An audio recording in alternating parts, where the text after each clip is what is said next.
Hello అండి. సమ్మర్‌లో మనకి కనకాంబరాల సీజన్ లాగే కదా! అంటే రిమైనింగ్ సీజన్ కంటే కూడా సమ్మర్‌లో మన కనకాంబరాలు చాలా ఎక్కువగా వస్తాయి కదా! పైన టెర్రస్ మీద తక్కువ మొక్కలే ఉన్నాయి. కింద కనకాంబరం మొక్కలు చాలా ఎక్కువున్నాయన్నమాట. మేమొచ్చేటప్పటికే మా అమ్మగారు మొత్తం పూలన్నీ కోసేశారు. అంటే నేనిలా వీడియో తీస్తాను ఇలాంటివేమి మా అమ్మగారికి తెలీదు. అంటే ఇలా యూట్యూబ్‌లో పెడతాను అలా తెలీదు మా మదర్‌కి. ఫోన్‌లో ఫోటోలవి తీసుకుంటానని తెలుసు. సో, పువ్వులలా పాడైపోతున్నాయని చెప్పి మొత్తం కోసేశారు మా అమ్మగారన్నీ మేమొచ్చేటప్పటికి. సో, వచ్చిన తర్వాత నెమ్మదిగా ఈ పూలన్నీ మాల కట్టుకున్నాం. కనకాంబరాలు చూడండి అసలు స్మెల్ ఉండదు గదా! పువ్వుకేమి పెద్ద అందంగా రెక్కలు గూడా ఉండవు. అంటే రేకులు. అయినా గూడా అసలు కనకాంబరాలను ఇష్టపడని వాళ్ళంటే ఎవ్వరైనా ఉంటారా చెప్పండి? ఎన్ని పువ్వులైనా పెట్టుకోవచ్చు కదా! సో, నాకిలా ఈ పువ్వుల్ని అలా చూస్తూ ఉన్నప్పుడు ఒక ఆలోచనొచ్చిందన్నమాట. అసలు ఎలాంటి స్మెల్ లేని, లేకపోతే చాలా అట్రాక్టివ్‌గా గూడా లేని ఈ పువ్వుల్ని ఎంతమంది ఇష్టపడతారు? అసలు ఇష్టపడని వాళ్ళంటే ఎవరు ఉండరు. ఆఫ్‌కోర్స్ పువ్వుల్ని ఇష్టపడని వాళ్ళు ఎవరు ఉండరు గదా! సో, నాకేంటంటే ఆహ్, ఇప్పుడు దేనికుండే ఇంపార్టెన్స్ దానికుంటది. కనకాంబరాలు, గులాబీలు, లిల్లీలు, బంతులు ఏ పువ్వుకుండాల్సిన ఇంపార్టెన్స్ దానిది. ఒక పువ్వుకుండే క్యారెక్టర్ ఇంకొక పువ్వుకుండదు గదా! స్మెల్ అయ్యుండొచ్చు. ఫర్ ఎగ్జాంపుల్ సంపెంగ పువ్వులు చూడండి దానికున్నంత స్మెల్ అది ఆ స్మెల్ అసలు ఏ పువ్వులకి ఉండదు కదా! అలానే మల్లెపూలు. మల్లెపూలు మళ్ళీ మనకి సీజన్‌లోనే వస్తాయి. సో, ఈ సంపెంగలైనా, మల్లెలైనా లేకపోతే ఈ కలువ పువ్వులైనా ఏదైనా వాటికుండే క్యారెక్టర్ వాటిదే కదా! వాటి ఇంపార్టెన్స్ వాటిదే. సో, రీసెంట్‌గా ఒక పేరెంట్ ఏంటంటే మాట్లాడుతూ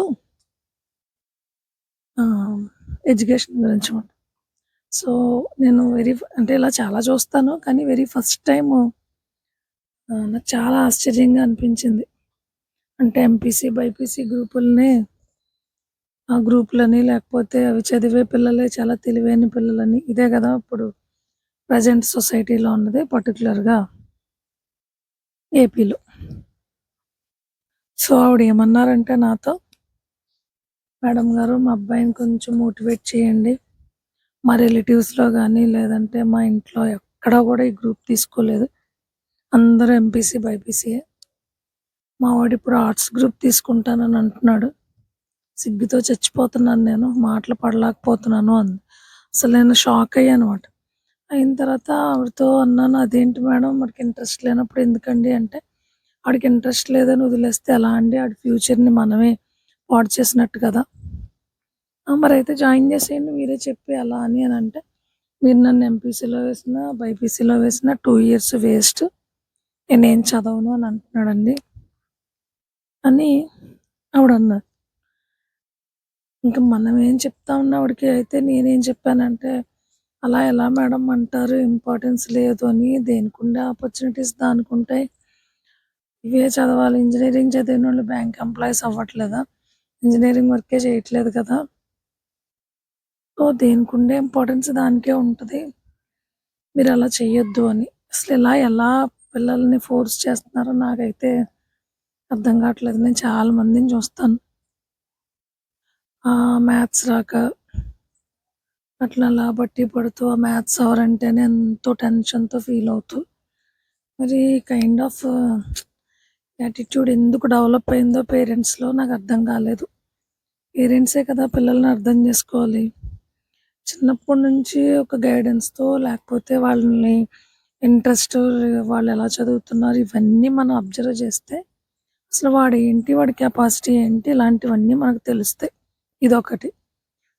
రెండోది ఒరిజినల్‌గానే స్టూడెంట్‌కి ఇంట్రెస్ట్ ఉంటది. చిన్నప్పటి నుంచే ఇంట్రెస్ట్ అలానే పెరుగుతూ ఉంటది కదా! సో, ఇవేమీ లేకుండా పక్కింటో ఎక్సో, వైయో, ఏదో చదివారు. మా పిల్లలు గూడా అదే చదవాలి అనడం ఎంతవరకు కరెక్ట్?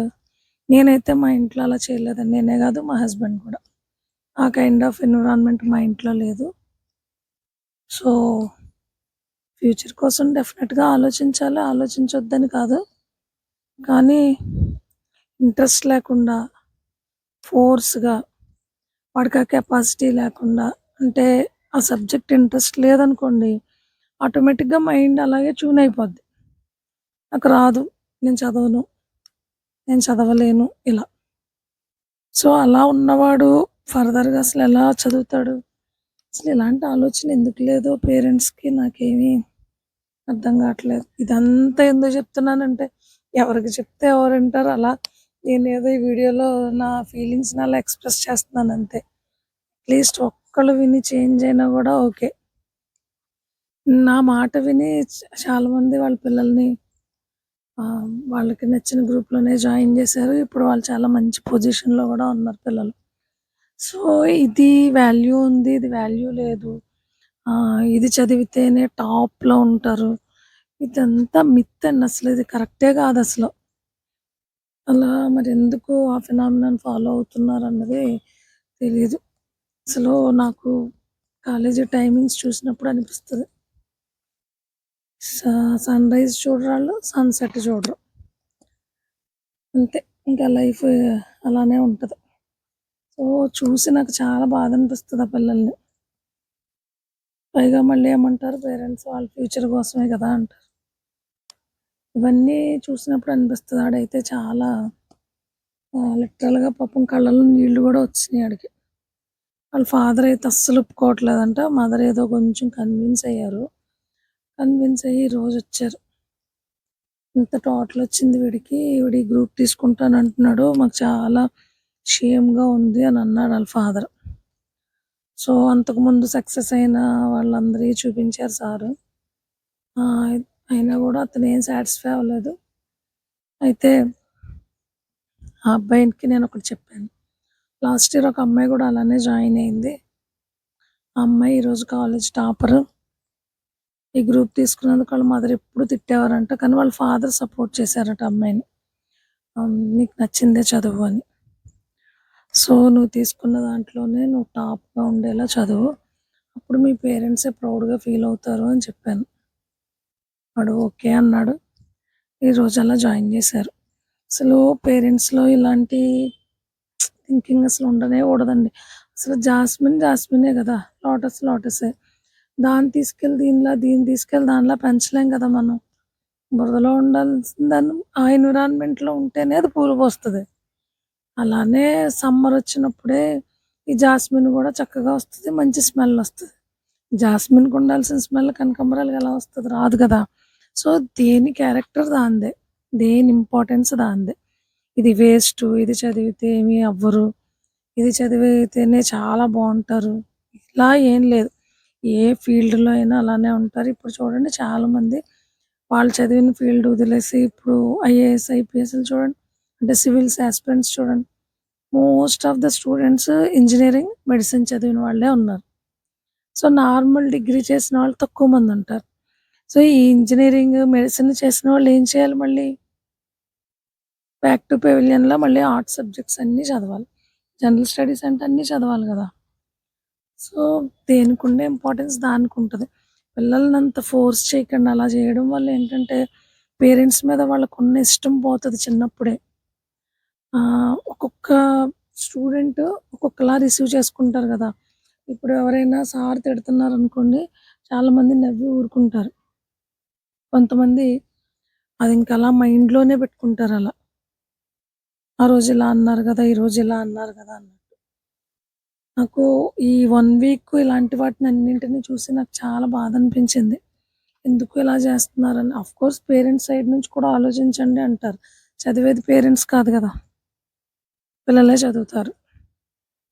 సో, ఆ చదవాల్సిన వాడి ఇంట్రెస్ట్‌ని బేస్ చేసుకొని ఉంటేనే మంచిది అని నా ఒపీనియన్. ఎటువంటి బ్యాడ్ ఇంపాక్ట్ లేకుండా ఆడు చాలా హ్యాపీగా చదువుతాడు. డెఫినెట్‌గా ఆడు లైఫ్‌ని ఆడు సర్వైవ్ చేసుకోగలుగుతాడు. ఏదేదో చెప్తున్నానా మనసుకి బాధ అనిపించింది. సో, అందుకని ఇలా విన్నవాళ్ళెవరైనా అటువంటి వాళ్ళని లేదా ఆ కైండ్ ఆఫ్ థింకింగ్ ఉన్న వాళ్ళని ఎంకరేజ్ చేయకండి. ఇప్పుడు కొత్త రూల్ ఒకటొచ్చింది గదా! ఆహ్, లైఫ్ అంటే ఏంటంటే బాగా చదివేసుకోవాలి, బాగా ఎర్న్ చేసేయాలి. అప్పుడే మనం లైఫ్‌లో సెటిల్ అయినట్టు. అంతే. హెల్త్ అంతా పాడైపోయి బాగా సెటిల్ అయిన తర్వాత తినడానికి కూడా సరిగా లేనప్పుడు ఇంకెందుకా లైఫ్ అని నాకనిపిస్తది. ఇప్పుడు మంచి హెల్త్‌ని మెయింటైన్ చేస్తేనే రేపు జాబ్ వచ్చిన తర్వాత అన్నీ బాగా ఎంజాయ్ చేయడానికి ఉంటది. ఇప్పుడే హెల్త్ అంతా పాడైపోయిన తర్వాత ఇంక ఎంజాయ్ చేసేది ఏముంటదండి? ఏముండదు గదా! సో, నన్ను మా కాలేజీలో తిట్టుకున్నా, ఏం చేసినా నేనైతే ఇలాగే చెప్తాను. పేరెంట్స్‌కి కొంతమంది కన్విన్స్ అవుతారు. కొంతమంది కన్విన్స్ అవ్వరు. అలా కన్విన్స్ అవ్వని వాళ్ళు 1 ఇయర్ వేస్ట్ చేసుకొని నెక్స్ట్ ఇయర్ మళ్ళీ ఫస్ట్ ఇయర్‌లో జాయిన్ చేసిన కేసులు చాలా ఉన్నాయి. సో, అర్థం చేసుకోవాలి పిల్లల్ని. మన చుట్టూ ఉన్న థింగ్స్‌ని అబ్జర్వ్ చేసినప్పుడు అవి మన లైఫ్‌కి అప్లై చేసుకుంటే ఆటోమేటిక్‌గా మనం రైట్ వేలోనే థింక్ చేస్తాం. సో, అందుకని ఇంపార్టెన్స్ లేనిది ఏదీ లేదు. పనికిరానిదంటూ ఏదీ ఉండదు. దానికి టైం వచ్చినప్పుడు అన్నీ యూజ్ అవుతాయి. సో, మన కళ్ళ ముందు పిల్లలు హ్యాపీగా ఉండాలి అనుకున్నప్పుడు వాళ్ళకి నచ్చింది కూడా మనం చేయాలి. అంటే వాళ్ళకి నచ్చింది ఇప్పుడు డాన్సే చేస్తాను, లేకపోతే ఇంకేదో చేస్తానంటే అప్పుడు వాళ్ళకి అర్థమయ్యేలా చెప్పాలి. ఇదొక్కటే నేర్చుకుంటే మనకు ఫ్యూచర్ ఉండదు. సో, ఇలా ఉండాలి అని చెప్పాలి పిల్లలకి. డెఫినిట్‌గా అది అర్థం చేసుకుంటారు. మరీ ఫోర్స్ చేస్తూ పిల్లల్ని మాత్రం ఇబ్బంది పెట్టకూడదనేది నా ఒపీనియన్. తర్వాత చాలామంది పేరెంట్స్ ఏంటంటే పిచ్చి పిచ్చిగా కంపేర్ చేస్తారు. వాళ్ళు చదువుతున్నారు నువ్వెందుకు చదవవు? నీకెందుకు రావట్లేదు ఇలా. ఇలా అస్సలు కంపేర్ చేయకండి పిల్లల్ని. ఎవరికుండే టాలెంట్ వాళ్ళదే. యూనిక్ అంతా. అంటే ఎవరి ప్రత్యేకత వాళ్ళదే గదా! Same text book, same question paper. కొంచెం స్లైట్ డిఫరెన్సెస్‌తో ఏ లెక్చరర్ అయినా అదే చెప్తారు. ఏ టీచర్ అయినా అదే చెప్తారు. కానీ ఎందుకు ఈక్వల్ మార్క్స్ రావట్లేదు? రావు అంతే. ఎవరి పెర్ఫార్మన్స్ వాళ్ళది. ఎవరి ఎన్విరాన్మెంట్ వాళ్ళది. ఎవరు ఎవరిలా ఉండలేరు. అది పక్కింటోళ్ళు అర్థం చేసుకోరు. మన పిల్లల్ని మనమే అర్థం చేసుకోవాలి. నేను నెక్స్ట్ వీడియోలో ఇంకొక ప్రాబ్లమ్‌ని గూడా నేను షేర్ చేసుకోవాలనుకుంటున్నాను. డెఫినిట్‌గా షేర్ చేసుకుంటాను అది గూడా. పిల్లలనైతే మాత్రం ఫోర్స్ చేసి వాళ్ళకిష్టం లేనిదైతే చదివించొద్దు. అంటే రీజనబుల్‌గా ఆలోచించండి. అంటే వన్ సైడెడ్‌గా కాదు అని.